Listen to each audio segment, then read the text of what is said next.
आपको लगता है आबकारी विभाग कलेक्टर के दबाव में है? बिल्कुल बिल्कुल साफ सुथरी बात है ना, आबकारी विभाग कलेक्टर के दबाव में है। गांगियासर में जो आबकारी विभाग का ठेका है उसे 2 तारीख को नोटिस जारी होता है, 3 तारीख को सीज हो जाता है और कार्रवाई आबकारी विभाग करता है। लेकिन गांगियासर में रायमाता की ज़मीन पर अतिक्रमण करने वालों को पहले सुनवाई के लिए 20 दिन दिए जाते हैं, बाद में उनको 9 से 10 दिन की तारीख दी जाती है। इसी से स्पष्ट होता है कि माननीय कलेक्टर महोदय किस प्रकार का सांप्रदायिक तुष्टीकरण और भेदभाव वाला आचरण कर रहे हैं। आप देखिए, ये गांगियासर के आबकारी विभाग के ठेके पर मौजूद लोग हैं जो सीजिंग की कार्रवाई देखने आए थे। सीज ठेके का फोटो भी देखिए, ताले लगा करके सीज करके गए। सीआई साहब, ये जो सारा सीजिंग की कार्रवाई हुई है, क्या कारण माना जा रहा है? श्रीमान जिला आबकारी अधिकारी महोदय ने इस राय माता मंदिर की जो बाउंड्री मानते हुए 100 मीटर का हवाला देके दुकान की लोकेशन निरस्त की है। और निरस्त में ये प्रक्रिया है कि दुकान तत्काल में स्टॉक की भौतिक सत्यापन करके और दुकान को वहीं उसी दुकान में रख के और सील किया जाता है। से साहब, जानकारी मुझे मिली थी कि जब इस दुकान का लोकेशन पास हुआ तो यही अधिकारी डीओ थे। 4 महीने पहले ये शिकायत नहीं थी, 4 महीने में वेरिफिकेशन हुआ, क्या हुआ, किस प्रकार की जांच हुई? श्रीमान डीओ साहब को परिवाद प्राप्त हुआ था, परिवाद की जांच हुई। उस जांच में मैंने पूरा नजरी नक्शा और तथ्यात्मक रिपोर्ट बना के दी है। अब उसका हवाला देते हुए डीओ साहब ने दुकान की लोकेशन निरस्त कर दी। परिवादियों की पहचान हुई है जिन्होंने परिवाद दिया, या ये जिला आबकारी अधिकारी ने?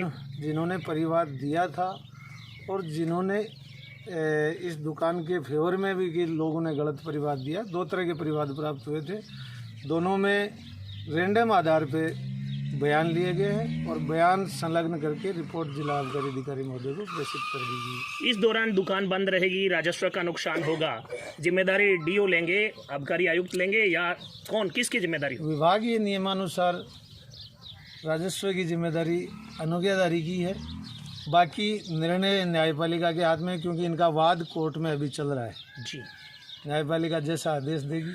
भाई, सरकार दारू बेचती है, सरकार सप्लाई करती है और सरकार लाइसेंस देती है, लोकेशन पास करती है, और इस मामले में सरकार ही लोग करने आई है, तो अनुज्ञाधारी को फंसा के मारने का खेल है? नहीं, ऐसा नहीं है। अनुज्ञाधारी को जब दुकान के लिए आवेदन किया था तो उस आवेदन की शर्तों में, अनुज्ञा पत्र की शर्तों में ये चीज़ें स्पष्ट लिखी हुई हैं। जी सर, ये लोकेशन 2016 से लगातार स्वीकृत होती रही है, इसलिए मुझे नहीं लगता कि इस लोकेशन से कोई विवाद था। मेरे जानकारी में जो बात आ रही है, मीडिया में, जनता में जो चर्चा आ रही है कि क्षेत्रीय राजनीति और जिला प्रशासन में जिला कलेक्टर का वेस्टेड इंटरेस्ट है कि इस दुकान का किराया मंदिर को जाता है, वो नहीं जाना चाहिए। नहीं, ऐसा मेरी नज़र में नहीं है। मेरे नज़र में मुझे जो आदेश प्राप्त हुए जिला आबकारी आप आदेशों की पालना कर रहे हैं? आदेशों की पालना में आया हूँ जिला आबकारी अधिकारी महोदय से। सर, आपने चर्चा की, बहुत बहुत धन्यवाद। बोलिए। हाँ बोलिए जन। नरेंद्र जी, इस विषय में आपको जो नोटिस आया है उसमें कोई मंदिर की दीवार का हवाला है, वास्तव में मौके पर कोई दीवार जैसा कुछ है? इस विषय में जो नोटिस आया है उसमें मंदिर की जो दीवार का हवाला दिया गया वो साफ सुथरा झूठ है। वो आपको भी नज़र आ रहा है, वो यहाँ आबकारी विभाग को भी नज़र आ रहा है। मंदिर के बाद में शमशान भूमि है, शमशान भूमि के बाद में गौशाला का बाड़ा है, उसके बाद में ये शराब की दुकान आबकारी विभाग के अधिकारियों से सलाह मशवरा करके मंदिर कमेटी ने ये बनाया था। अब भी ये सम्मानित जिला कलेक्टर महोदय इस सोच के आ गए कि इस ज़िले में क्या करना है क्या नहीं करना है, वो अपनी सोच से और अपने सिस्टम से करना चाहते हैं। इससे मंदिर को लगभग कितना नुकसान होगा? इससे मंदिर को लगभग 80,000 रुपये तो सालाना हमारे से किराया ले रहा था, वो साफ सुथरा नुकसान है। और भी यहाँ जो आने वाले लोग थे उनकी श्रद्धा और सिंपैथी से भी मंदिर को लाभ पहुँचता था। अभी ये दुकान तो सीज हो गई है, तो आप मंदिर को किराया देंगे या सरकार देगी? अभी वाजिब बात तो ये है कि अभी सरकार को देना चाहिए किराया। भाई मंदिर को तो हम यहाँ दुकान चलाने ही नहीं दे रही है सरकार, तो कैसे देंगे? इसी सोच से कि ये जो मतलब मंदिर के डेवलप का निर्माण हो रहा है, मंदिर के आर्थिक मतलब नुकसान पहुंचा दे, ताकि मंदिर कमजोरी में होगा तो ना तो पैसा होगा ना मंदिर का विकास होगा। चर्चा है कि यहाँ जो लोग मंदिर से झगड़ा कर रहे हैं वो चंदा करके कोई आर्थिक लाभ दे करके ये सारी कार्रवाई करा रहे हैं। आपको लगता है ऐसा हो रहा है? नहीं, बिल्कुल हो रहा है। ये तो आज ये आबकारी विभाग है, वो भी मतलब इतना सिस्टम से काम कभी नहीं करता। आज इतना त्वरित कार्रवाई करने के पीछे क्या कारण है कि कल नोटिस दिया और आज तुरंत ही नोटिस पहुंचने से पहले ही वो सीज करने के लिए आ गए, तो इसके पीछे कोई तो राज है ना। उन पर आपको लगता है इसी गति से काम हो रहा है? मंदिर के मामले में तो जो कलेक्टर साहब को जो अतिक्रमण हटाना चाहिए था ना, उसके लिए तो वो नींद में सो रहे हैं।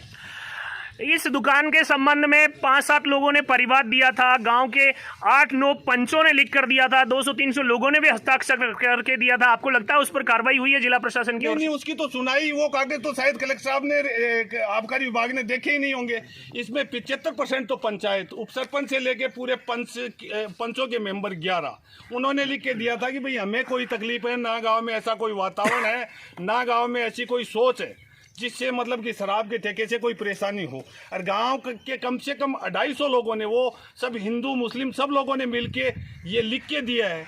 और वो डीओ साहब को जाके भी बोला है कि भाई यहाँ ऐसा कोई वातावरण नहीं है और ऐसी सोच से जो कार्रवाई हो रही है वो कनक भेदभावपूर्ण हो रही है। आपको लगता है डीओ भी कलेक्टर के दबाव में ही काम कर रहे हैं? डीओ फाइनली कलेक्टर के दबाव में, हमारी तो उनसे बात हुई थी, उन्होंने कहा कि भाई एक बार आप ऐसा कर लो। हमने कहा साहब नियमों में अगर सही है और इतने दिन तक ये सही थी तो हम क्यों कर लें। बोला यार ऐसा है, एक बार कलेक्टर साहब का मेरे पे दबाव है, तो मैं कलेक्टर साहब का तो आप पे दबाव है, नियमों पे तो दबाव है नहीं भाई, हम नियम में सही हैं, तो आप जो कार्रवाई करना चाहते हैं वो कार्रवाई कर दो। आज उनकी आत्मा तृप्त है कि वो कार्रवाई करके चले गए। आपको लगता है राय माता जो यहाँ सांड बन के आता है उसको तुरंत गाय बना देती है? इस घटना भी ऐसा होगा? इसमें ज्यादा कोई समय लगने वाला भी नहीं है कि जो मतलब क्या कि सांड बन के आता है। पीछे भी ये घटना हुई थी, जिन लोगों ने तार काटे थे वही लोग 3 दिन बाद में आके यहाँ तार जोड़ के गए। उस टाइम पे भी प्रशासन ने कहा कि भाई हमारे से ये चूक हो गई, एक बार आप जोड़ दो। हम लोगों ने यही कहा कि जिन लोगों ने ये तार काटे हैं गैरवाजिब तरीके से, उनको ही जोड़ना पड़ेगा, और वही लोग आके यहाँ जोड़ के गए। नरेंद्र जी धन्यवाद, आपने हमसे चर्चा की।